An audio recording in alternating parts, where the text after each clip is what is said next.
이터널 선샤인이라는 명작을 한 문장으로 표현한다면 다음과 같을 것입니다. 기억을 지운 채 다시 만나 사랑하다. 작품이 품고 있는 주제는 잠깐 내려두고 소재적으로 기술적으로 먼저 파헤쳐 봅시다. 이야기 작법 채널이니까요. 잘 팔리는 웹툰 웹소설 이야기 만들기, 이 책에 의하면 잘 만들어진 이야기에서는 대부분 3개의 키워드를 발견할 수 있다고 얘기를 했었죠. 네, 다음 간쪽 광고.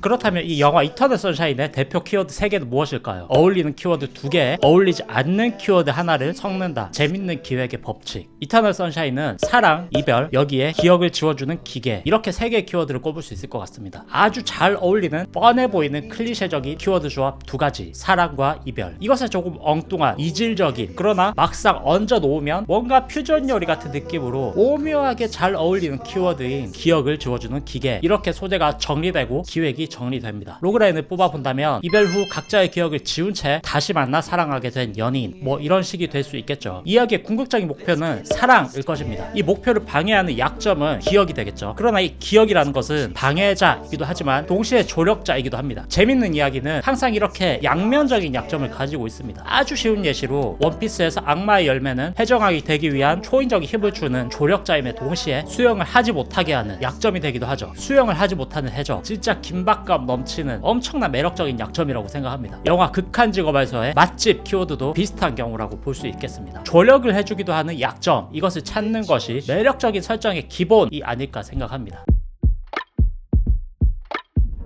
이번에 저에게 과분할 정도로 좋은 제안이 하나 들어왔습니다. 하지만 저는 이것을 해낼 자신이 없습니다. 제가 해내기엔 너무 큰일인 것 같거든요. 작은 실패 하나에도 인생 모두가 무너져 내리는 듯이 아프고 힘들었던 시기가 있었습니다. 저에겐 그것이 20대 후반이었습니다. 실패의 경험이 무서워서 조금씩 한 발자국씩 뒷걸음 치던 게 습관처럼 몸에 배어서 나만의 동굴을 만들고 그 속에 처박혀 폐인같이 살았던 20대 후반 그 시절. 10년은 훌쩍 지나버린 지금도 그 기간을 생각하면 다시는 돌아가고 싶지 않다는 기억으로 위축되고 자존감이 떨어집니다. 제가 이 일을 잘 해낼 수 있을까요?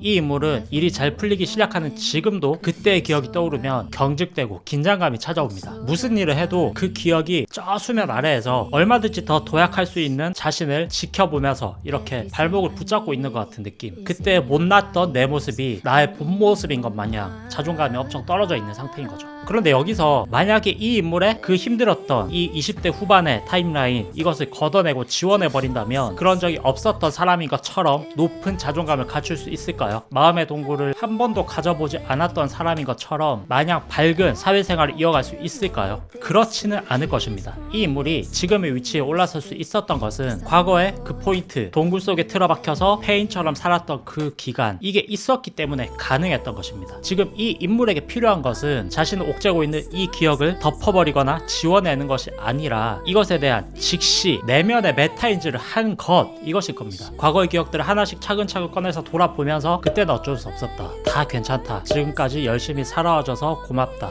대견하다, 끊임없이 스스로에 대한 칭찬을 하고 위로를 해주는 것, 이것이 지금의 장점을 갖춘 채로 미래의 성장을 도모할 수 있는 길일 것입니다. 있었던 기억을 지워버리는 것은 과거들로부터 만들어진 지금의 내 인격에 모순을 불러일으키는 행위가 될지도 모릅니다. 바닥을 찍어본 경험이라는 것은 누구나 쉽게 얻지 못할 그 사람만의 커다란 자산일지도 모르거든요. 아마도 이 인물은 이 기억으로 인해서 남들보다 좀 더 신중한 통찰력을 얻었을 것이고요. 힘들었던 기억을 덜어내는 행위는 이 장점마저 같이 제거하는 행위가 될지도 모릅니다. 인간은 시간의 공백을 가진 채 살 수 없습니다. 우리의 뇌를 컴퓨터의 저장 공간에 이렇게 백업을 한다는 가정을 해볼게요. 그런데 여기서 어떤 한 기억을 제거한 채로 여기다가 백업을 한다면 백업된 이 저장 공간 속의 인격이 지금의 내 인격과 동일하다고 할 수 있을까요? 절대 그럴 수도 없겠죠. 이 제거한 기억이 되게 사소한 것이었다면 얘랑 나의 변화의 척도는 그닥 크지 않을 테고, 기억의 중요도가 되게 큰 것이었다면 얘랑 나의 변화의 척도는 엄청 크겠죠. 하물며 사랑이라고 하는 것은 짧은 순간일지라도 우리 삶의 모든 것일 때가 있습니다. 시간이 흐르면서 익숙해지는 과정 중에 깎여나가고 모양이 변해갈지언정 그것에 대한 기억은 결코 가볍게 편집해서 지워낼 수 있는 것은 아닐 겁니다. 이야기 속 인물들은 결국 다시 만나게 되죠. 온전한 나를 채우고자 하는 욕망이 비어있는 시간의 결핍을 다시 채우기 위해 가장 효율적인 방법을 찾은 것일 겁니다.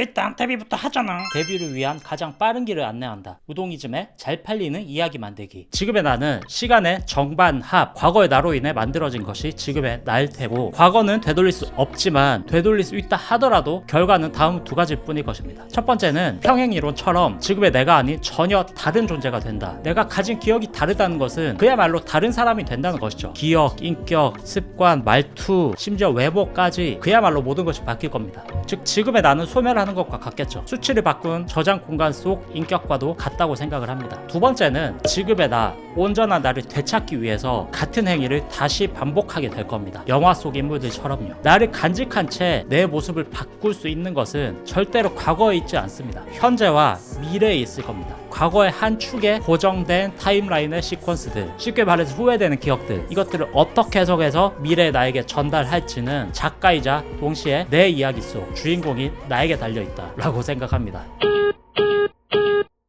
당신의 후회되는 기억을 지워드릴까요?